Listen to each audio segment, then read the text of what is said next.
Isang mapagpalang gabi po sa ating lahat. Muli ako si Miat Sebastian and welcome to our daily devotion with Pastor Russell Ocampo.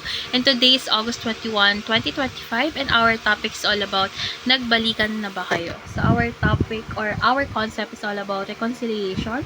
So ang reconciliation ay ang gawa ng Diyos na ibalik ang ating relasyon sa Kanya dahil sa kasalanan, napahiwalay tayo at naging kaaway niya. Ngunit sa pamamagitan ng kamatayan ni Jesus sa krus, tinanggal niya ang hadlang at ibinalik ang kapayapaan. So, ito ay hindi kompromiso, kundi regalo ng Diyos na natamo sa dugo ni Kristo. So, dahil dito, tinawag tayong mamuhay sa kapayapaan at maging instrumento ng pakikipagsundo sa iba. So, our Bible readings for today is all about 2 Corinthians chapter 5, verse 18 and 19, ASND version. Ang lahat ng ito ay mula sa Diyos na nasa pamamagitan ni Kristo ay ibinalik niya tayo sa kanyang sarili at ibinigay niya sa amin ang ministeryo ng pakikipagsundo.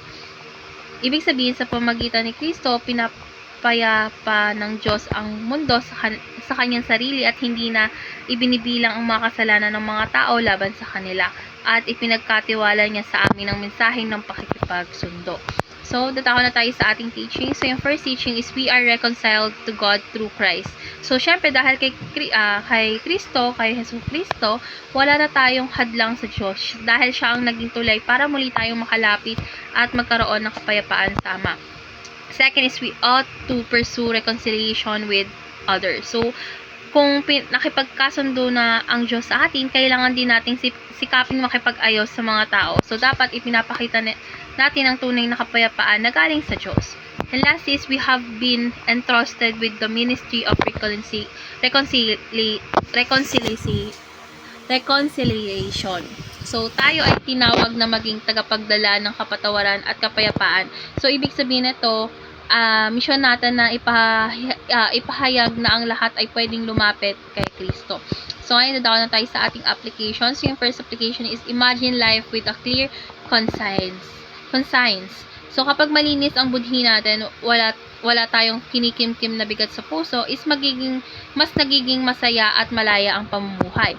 Second is identify the people with whom you are in conflict. So, syempre, isipin natin kung sino yung mga taong hindi pa natin napapatawad o hindi pa natin nakakaayos. Syempre, mahalaga na kilalanin sila para magsimula ng pagkakasundo. And lastly is initiate a talk with the goal of reconciliation. So, syempre, dapat magsimula tayo ng usapan na may layuning magpatawad at makipag-ayos. Kahit mahirap ito ang daan para maranasan ang kapayapaan ng Diyos sa relasyon natin. So, dadako na po tayo sa ating last part, is our discussion. Our discussion talks about why do we have an obligation to be reconciled with others. So, para sa akin, yung obligasyon kasi na tayo makikipagkasundo dahil una is nakipagkasundo na ang Diyos sa atin kahit tayo ang nagkamali. So, kung tinanggap natin ang kapatawaran niya, natural na ipasa rin natin ito sa iba. So, syempre, natutunan ko sa devotion na to na ang pakikipag-ayos ay hindi lang para sa kapakanan ng iba, kundi para din sa sarili natin, para maranasan ang kapayapaan na mula sa Diyos. So, syempre sa buhay natin is dapat natin sikapin na maging bukas sa pagpapatawad at gumawa ng hakbang para maayos ang mga sirang relasyon. So, let's pray po. Lord God, maraming salamat po sa kapatawaran at kapayapaang ibinigay niyo po sa amin sa pamamagitan ni Kristo. Gamitin mo po kami bilang daluyan ng iyong pagmamahal at kapayapaan.